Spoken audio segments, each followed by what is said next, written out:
So the way that I began actually getting notes, once I had the idea, okay, this is something I'm actually going to do.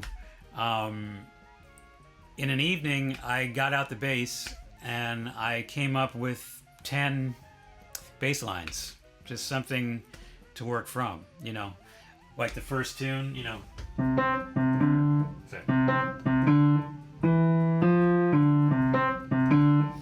That's what I wrote down for the first tune.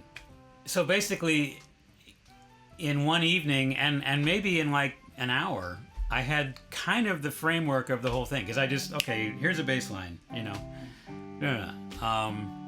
wrote it down. And that was a bit of the skeleton for the whole thing that I then worked on for weeks,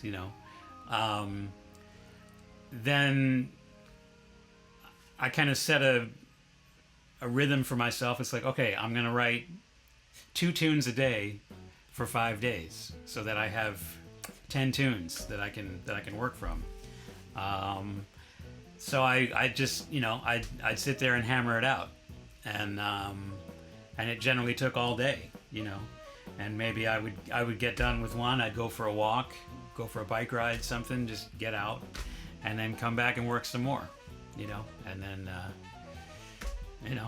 go to sleep, wake up, do it again. So that was 5 days of writing these 10 tunes based on these 10 bass lines, And then I decided, okay, I'm gonna spend a day on each one getting the framework recorded. So maybe putting the scratch piano track on, putting a bass line on, maybe playing some woodwind parts, guitar parts, trying a drum part, and I spent a long time on it. I mean, I think on the bass parts alone, I think I spent 3 days working on the bass parts.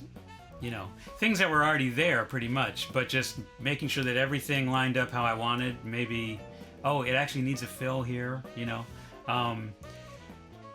so some of it got to the point where it wasn't really improvised. It started out being improvised, and then it kind of, the line between what's composed and what's improvised got kind of blurred as I went along, because, okay, the drums do this thing, so I'm going to play along with that. So now that's part of the bass part, you know what I mean?